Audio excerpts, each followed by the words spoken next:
Okay friends, today we are starting with the new method for analysis of the slopes and deflections in any beam. Already we have studied the double integration method, Macaulay's method, moment area method, conjugate beam method. Today we are going for the one more method to study the deflections in the beams and the stresses. The method is the strain energy method.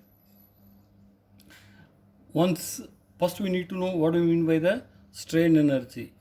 If you consider any object, any body subjected to number of forces, elastic body which is in equilibrium, subjected to number of forces, say P1, P2, P3 and P4, like this.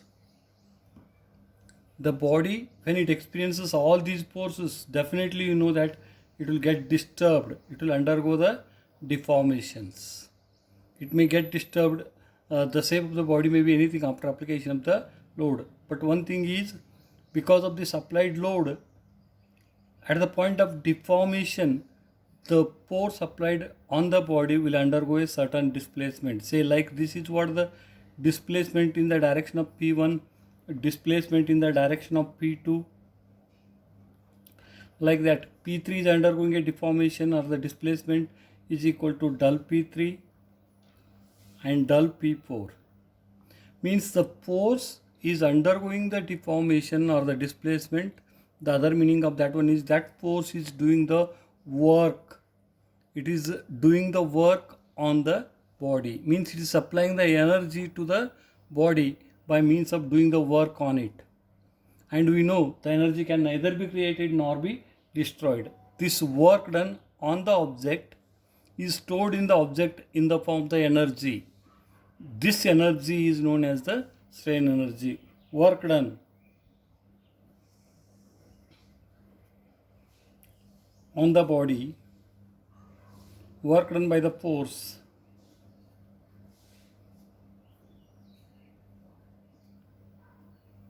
while undergoing the deformation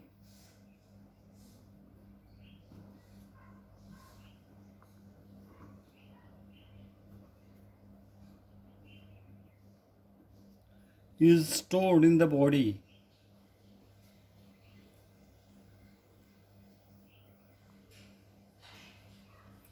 in the form of energy.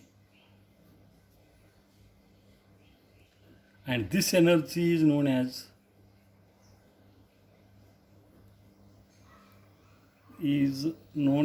strain energy.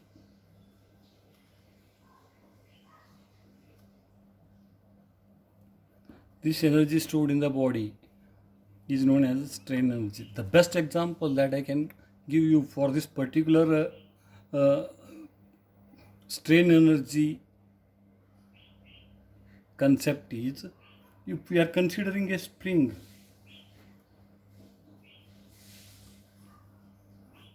is subjected to a load is equal to P. The position of the load is at this location. The length of the spring is equal to L.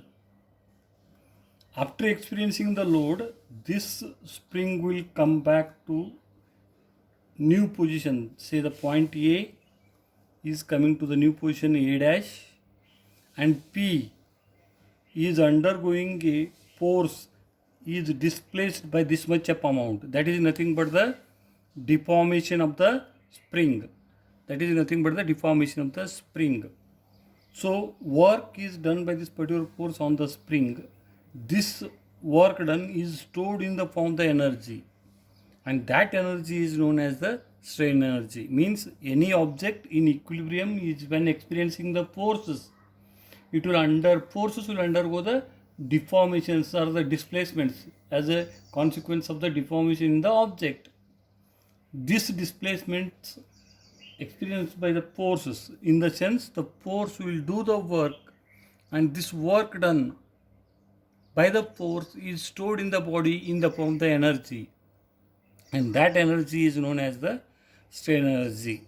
Is it alright? Is usually indicated by U. Strain energy is indicated by U. Is indicated by U. It's alright. Now, if you want to see where this particular energy is, simply you remove this force from the spring. What happens to the spring? Without any external force, the spring will undergo the deformation from where it got the energy. That energy is nothing but the strain energy in the spring. Are you getting what I want to say? The spring initially is having some length. You are applying the load on that particular spring. As a result of it, the force is undergoing certain displacement and the force is coming to this particular location.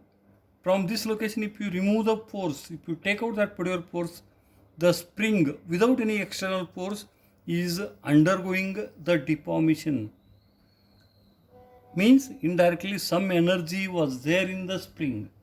From where it got that energy? That energy is nothing but the work done by the external force acting on the spring, and this particular energy is known as the strain energy. If we are able to calculate the strain energy in the spring, we are able to calculate the different parameters in the object, in the body, because of this strain energy. First, we shall know how to calculate the strain energy when a member is subjected to axial loading. Say, consider a member strain energy due to axial loading.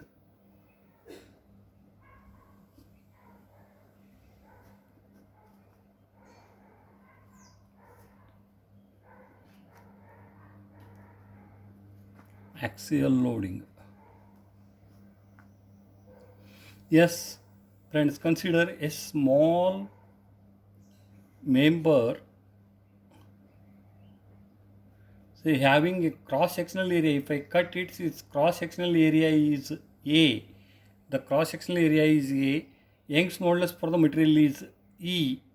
Is subjected to a load is equal to P. As a result, this load will undergo a displacement. This load will undergo a displacement is equal to delta. The axial deformation or the displacement in the member is delta because of the applied force. Right? Delta. And the work done by the P on the member is stored in the member as the energy, and that energy we are calling it as the strain energy. As we are applying the load in axial direction, this particular energy we can call it as the energy due to the axial loading. What is the work done? Basic definition of work done is equal to force multiplied by displacement.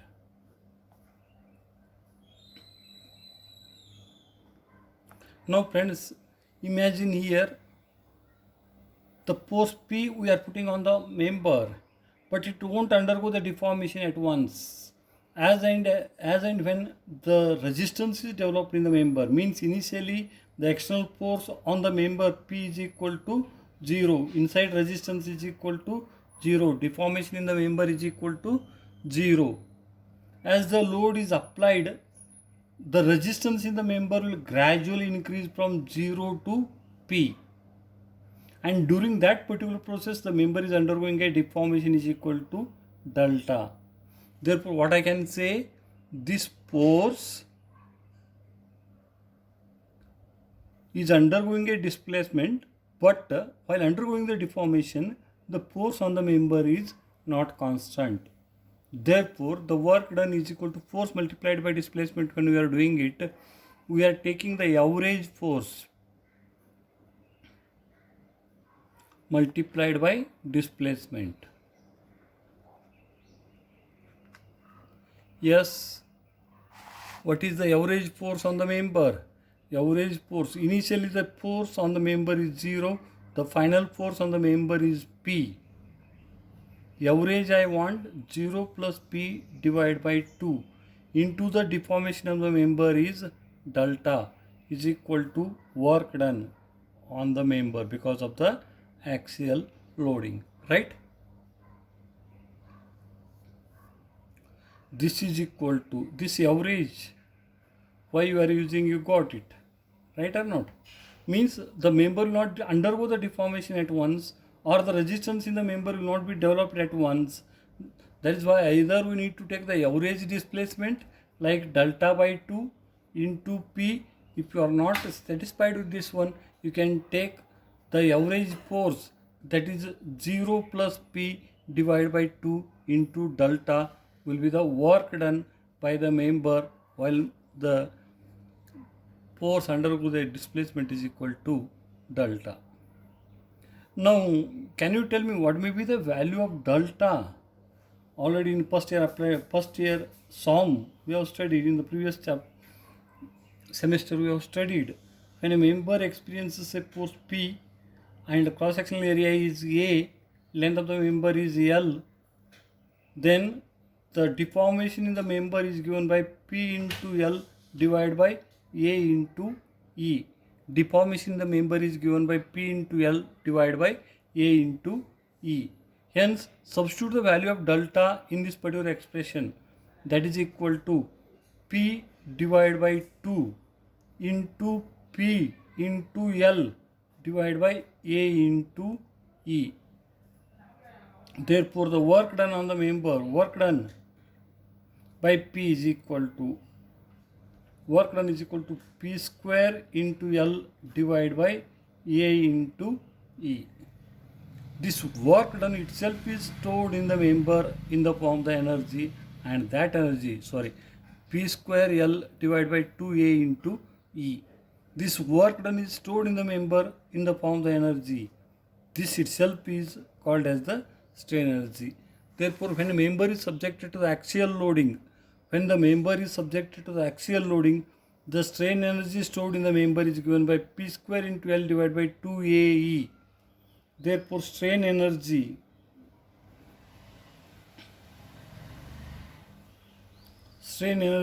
E is equal to P square into L divided by A into E. Strain energy stored in the member, it is denoted by U. Here I can say the strain energy stored in the member or is denoted by U, or I can simply call it as the SE. Due to the axial loading, P on the member is equal to P square into L divided by A 2AE, right? So this is one expression that we got, the strain energy stored in the member because of the axial loading. Next, we need to calculate the strain energy stored in the member because of the bending moment. Strain energy stored in the member because of the bending moment.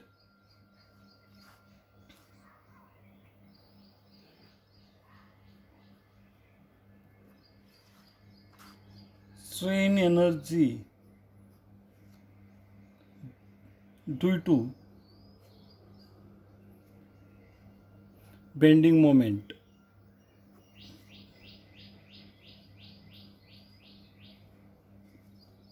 So we got the strain energy stored in the member because of the axial loading as P square into L divided by 2AE. Now I want to calculate if a member is subjected to the bending moment, what will be the strain energy stored in the member. So for that, what I am doing is I am taking a member, small elemental length is equal to dx is subjected to a bending moment is equal to m.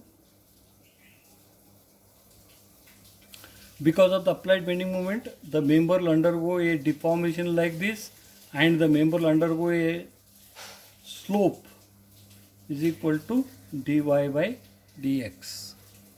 Is it all right? Means slope is nothing but the rotation. Like the load, work done by any force is equal to force multiplied by the displacement in the direction of the force. So work done by F is equal to F multiplied by the displacement in the direction of the F. In the same way, work done by M is equal to M is in what direction it is acting? It is acting in the form of rotation. So I need to multiply it with the rotation undergone by the member, which is nothing but the dy by dx. In the same process, what we are doing is the work done by the moment is equal to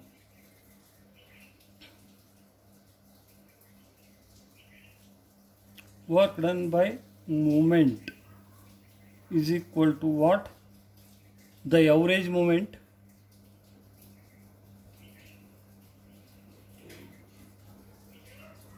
multiplied by the rotation or the slope. So what is the average moment? 0 plus m divided by 2 multiplied by dy by dx. Friends, at the starting of this particular chapter, we know what is the value of dy by dx. This is equal to m by 2 into dy by dx. Already we know that ei d square y by dx square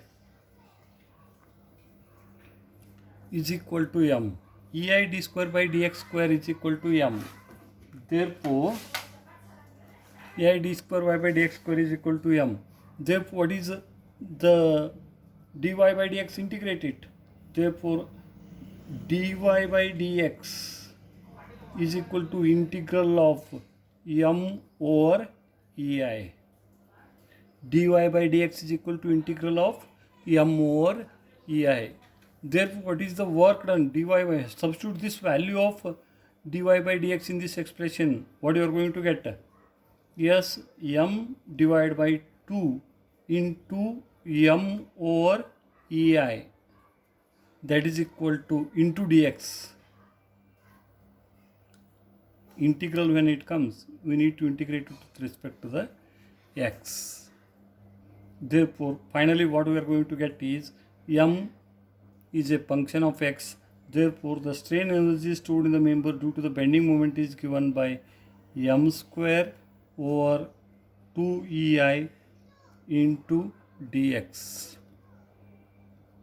m square over 2 ei into dx. Right?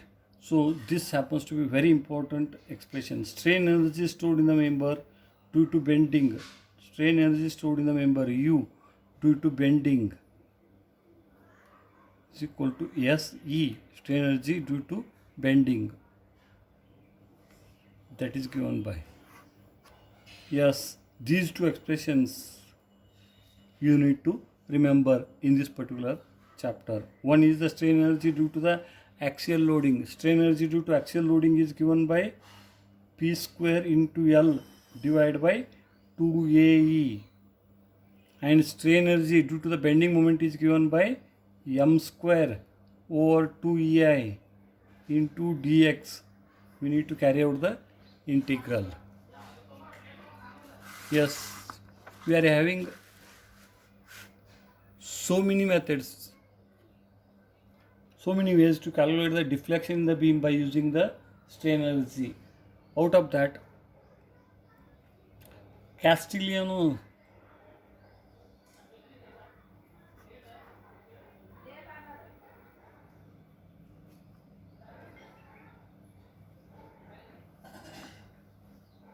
Castigliano's method. Yes, proof of Castigliano's method is not there for you. Only you need to study what are the Castigliano's theorems, and based on it how to calculate the deflection in the beam. Castigliano has given you the two theorems. One theorem gives us the slope and other theorem gives us the deflection. First theorem of the Castigliano is, yes,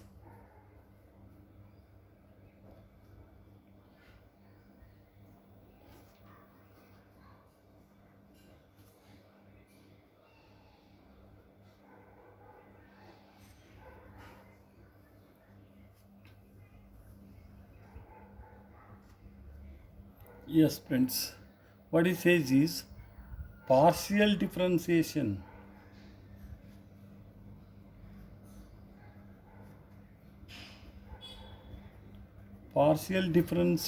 of strain energy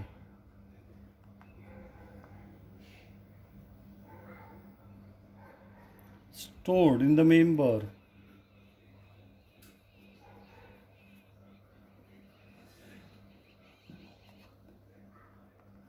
with respect to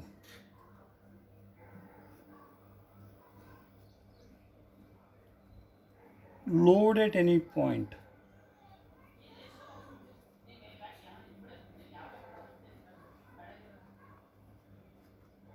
gives the deflection at the point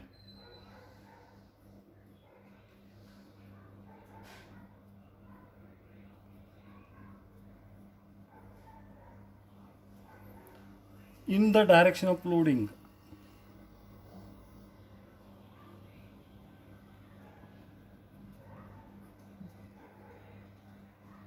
So friends, the strain energy stored in the member, if it is U, what he says is, if you partially differentiate, if you differentiate the strain energy stored in the member with respect to the load at any point, say you are applying the load at the point A, partial differentiation of the strain energy stored in the member with respect to the load at the point P will give you the deflection at the point P is the Castigliano's theorem. Castigliano's theorem says that the total strain energy stored in the member with respect to the load at any point will give you the deflection at that particular point. Here you need to note the thing clearly. What he says is partial differentiation of the strain energy with respect to the load will give you the deflection in the direction of the load in whatever way the load is applied, in whatever way you are applying the load. After application of the load, you are calculating the strain energy, and if you differentiate that particular total strain energy with respect to the load at that point will give you the deflection at that point in the direction of the load. He is saying what exactly the meaning of that one.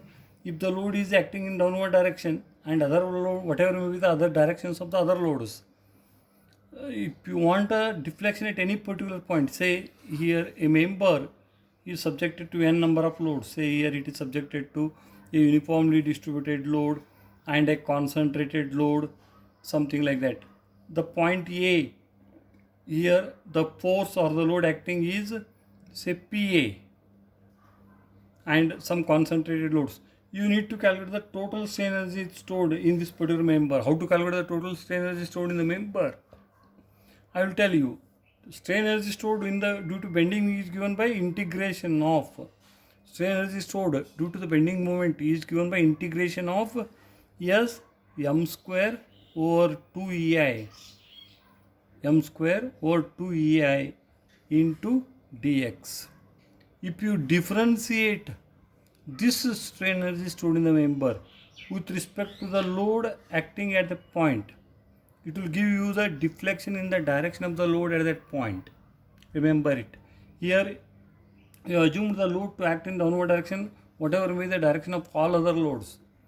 If you are assuming the load in the downward direction and if your deflection is positive, it indicates that the deflection is in the downward direction. Is it all right? So this is the first theorem of the Castigliano. Yes, partial differentiation of the strain energy stored in the member with respect to the load at any point will give you the deflection at that point. This is what the Castigliano's first theorem. One more theorem is there, that is the Castigliano's second theorem.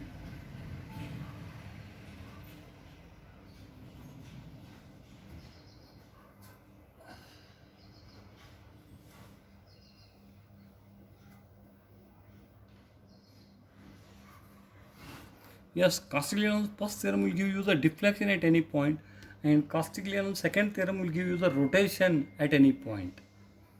That is nothing but the slope at any point. So friends, in this particular chapter, most important part is how to write the equation for the strain energy. Strain energy is nothing but m square. M is the bending moment at any section. E is the Young's modulus, I is the moment of inertia. For a given beam cross section, these parameters are fixed. And here m is function of the loads acting on the member. If you take the differentiation of the m with respect to a load at any particular point, it will give you the deflection at that point. That is what the Castigliano's theorem is. Yes, second theorem. What it says is Castigliano's second theorem. What it says is uh, partial differentiation.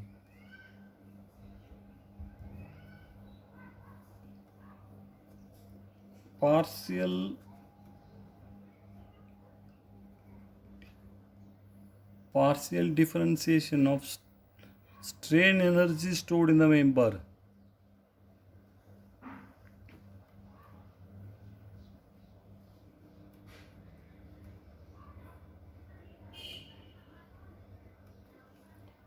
with respect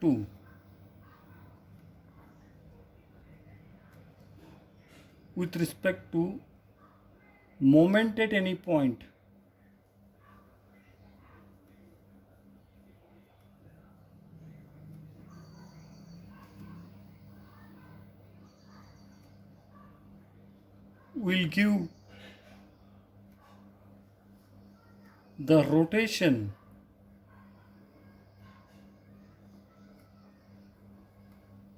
will give the rotation at that point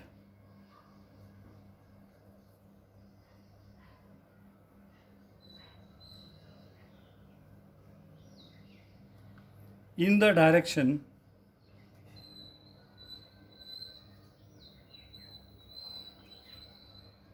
of moment. Yes, this is what the second theorem of Castigliano. What he says is partial differentiation of the strain energy stored in the member with respect to the load at any point. Partial differentiation of the strain energy stored in the member. Partial differentiation of the strain energy U stored in the member with respect to moment at any point. Say moment acting at the point A will give you the slope at the point A is the Castigliano's theorem, second theorem. So directly these two theorems are requiring me, whatever may be the number of loads, type of loads acting on the member, you can calculate the slope and deflection by using the Castigliano theorem. So what is the Castigliano's first theorem? First theorem is partial differentiation of the strain energy stored in the member with respect to the load at any point will give you the deflection at that particular point.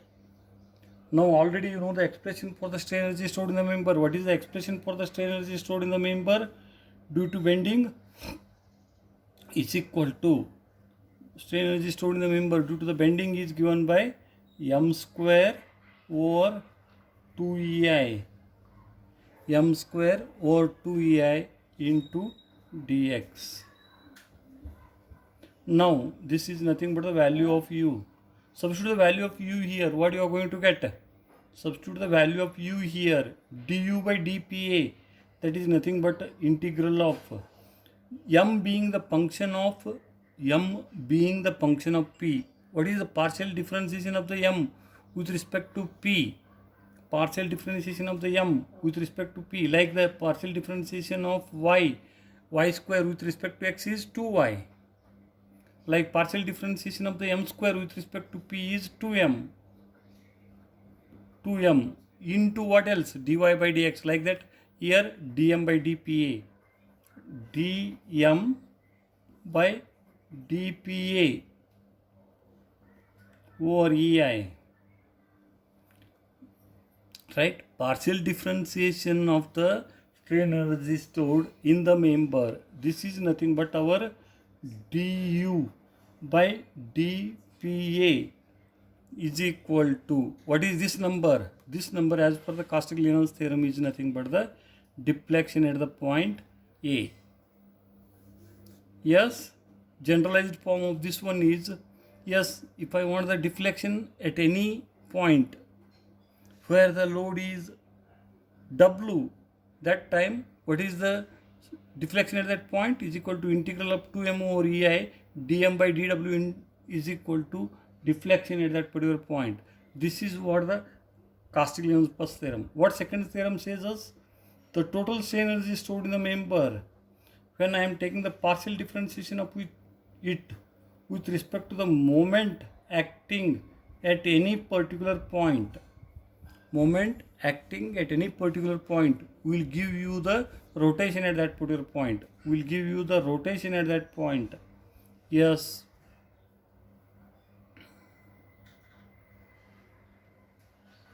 Yes, theta A.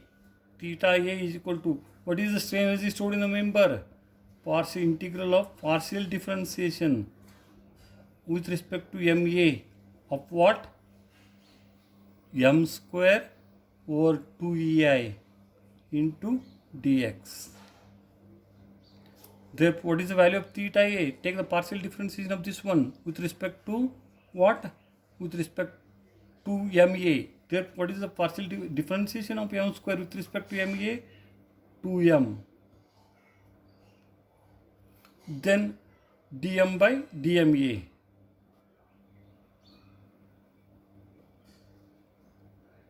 into dx, integral of over s 2ei. So finally what I can conclude is, if you want the deflection at any point by Castigliano's theorem, you have to calculate the 2m, here.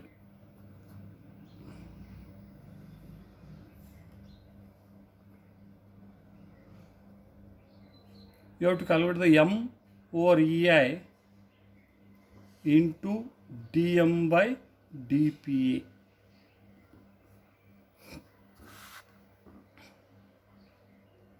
And theta A is given by integral of m over ei dm by dma into dx.